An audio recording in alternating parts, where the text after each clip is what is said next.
Hello students, welcome to my class. Today I'm going to start another new chapter which is a part of the history, and here the title of the chapter is India After Independence. Now we have seen in our previous chapter, especially chapter 13, there are many of the incidents that we have already talked about, and you might have heard about the princely states, Mountbatten plan, and again we heard so many about cabinet mission, roundtable conference, then a Pune pact. These are all the incidents that happened in the past in Indian history. It has got the significance to all our life, in fact. So today, when we see that India after the division between this Pakistan and India, after having make the border about these two countries, how our country later on after the independence, how much actually struggle, and it took a long period of time to uh, come to the position as we today see the technology and the food or supply or economies or other factors which is a part of our development. So those are the things actually taking or has taken quite a long bit of time. So in between, many of the battles have been fought between say India, Pakistan, China. All this incident also happened during this moment. So therefore, to get the freedom all on a sudden, and to make it to go on to smoothly function is not a possible, or it is not a joke. So therefore, we will be seeing now after the independence, there are many of the incidents that actually occurred in India, and we will be discussing especially the partition of India. First of all, I think in my previous chapters I have already talked to you the partition of Bengal, partition of this India and Pakistan in some extent. So here in this chapter even we have got about the partition. So you will be seeing here some of the basic points which is actually related with this chapter. The first part is say about the partition. Second is the challenges that India faced after independence. Third one is say integration of princely state, which is I have already spoken in the past chapter, and then important features of planning and development, then a post that is a post 1947, and then we have got the last part that is main features of India's foreign policy, and here NAM, that is the N non-alignment, no these are the things are also part of the discussion and a SARC event. So let us see here how this partition of Bengal actually made India some extent to suffer, and to how our people and the ministers whoever came into power, how they have struggled during this moment. Okay, so let's see here. And then India has to face different challenges. So that is we have seen when the partition has taken place. So India got independence in 1947 on 15 August, and the celebration has been already over, but at the same time the people from India, especially when we talk about the different caste religions, actually migrated from one place to another, especially the Muslims. When the partition has taken place, some of the Muslims actually have to move to Pakistan from India, and here the formation of the Pakistan, the moment was actually fixed. Then there was a lot of communal violence when the movement actually occurred. So during this time, many of the say communal violence have been seen, and there was a big clashes of between these two groups, and so the partition actually of India actually led to the creation of two independent nations, India and Pakistan. And Pakistan had a predominant Muslim population. So post partition, a large scale migration of people actually took place from Pakistan, and there was a large number of people who came from Pakistan to India, and there was a big or the massive this challenge for the to India to face this kind of things. Especially there were many Hindus and Sikhs living in the different parts of Pakistan migrated to India. And when they migrated to India, the migration was actually accompanied by unprecedented communal violence here. So there was a big bloodshed has been occurred, and immense hardship for the common people actually took place in this time. So now the violence was actually eventually stopped by the cooperative efforts of both the Indians and Pakistani leaders. And Mahatma Gandhi, of course, we know he undertook a fast unto death in Calcutta, and later in Delhi to calm people and spell out of the message of peace and harmony. We must know that Mahatma Gandhi tried his level best to make certain extent to peace, but then alone Mahatma Gandhi can't do that. He can't go to place and to make people understand. So whatever the places he managed, he visited and he made people to understand about this partition. And there were many places Mahatma Gandhi was unable to reach out, and result is what actually many people created a lot of crimes and communal violence actually occurred. So that is actually one of the challenges that happened, especially at this time. So the people who came from Pakistan to India, now those areas, how to keep them, how to protect them, how to keep them in a place where they are in a safe. So therefore, that was the another challenge that actually the Indian government faced.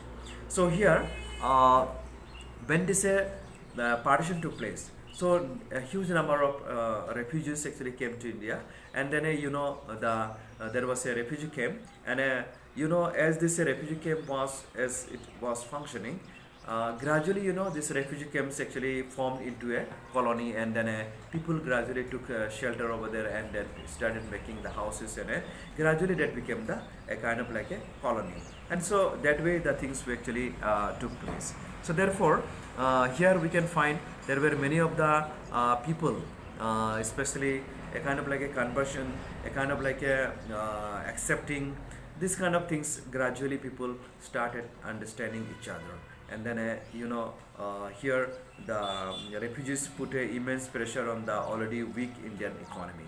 So a big number of people, when it is coming, certainly the government will face many challenges, is it not? So therefore, here the government actually face this economic what call like a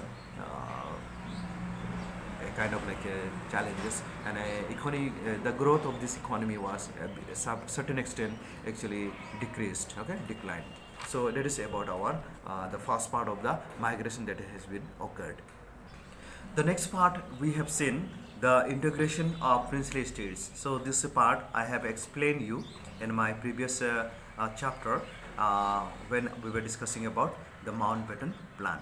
So here the princely state when started gathering, we know the number of the princely state in India were found 563. So total number of these princely states were some especially like nearly 560 princely states actually during the independence itself they accepted the instrument of accession, and then they sign and they join with India. So I have shown you the picture in previously the map which are the princely states in my previous live class. So here I have shown you, and then the integration of the princely state. For example, we remember especially the big leader Sardar Vallabhbhai Patel. He was actually known as the Iron Man of India.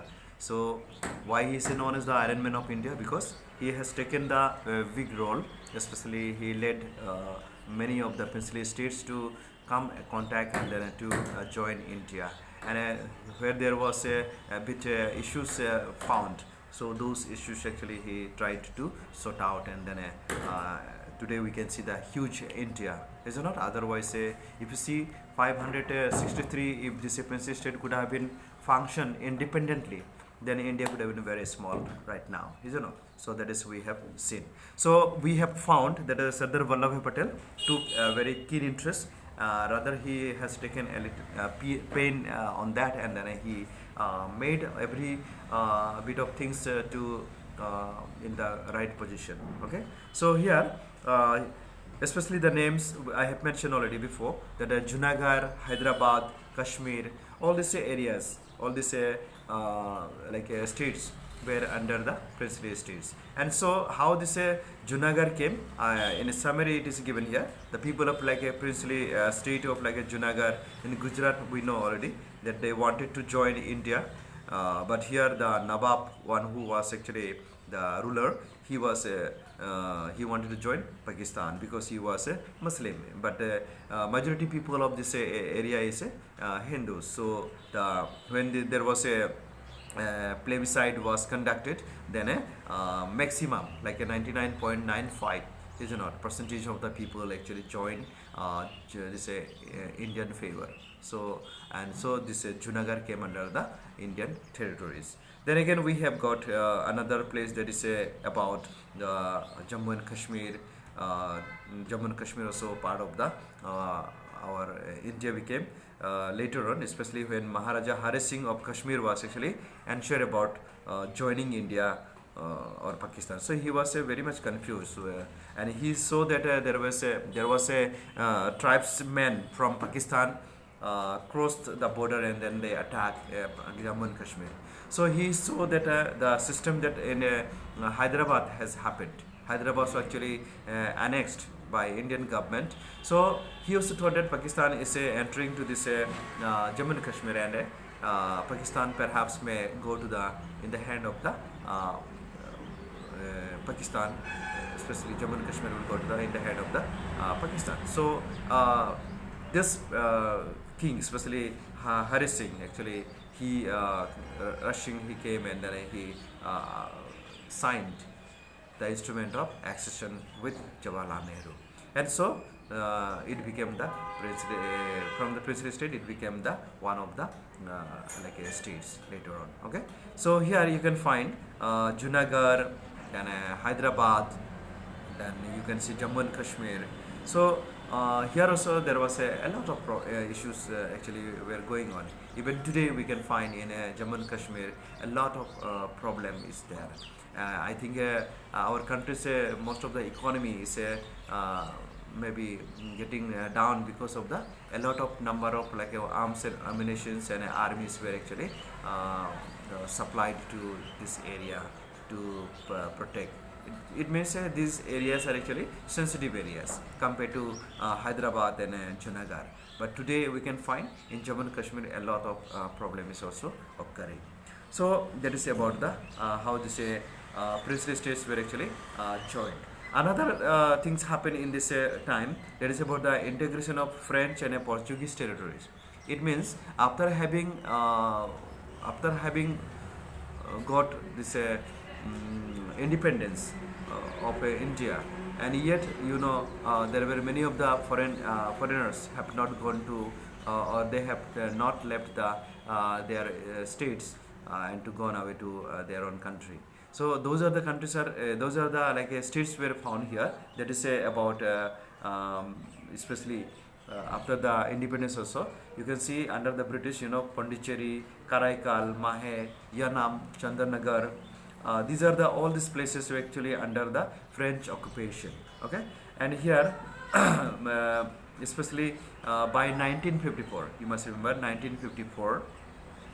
In this time, these are the territories were actually handed over to India.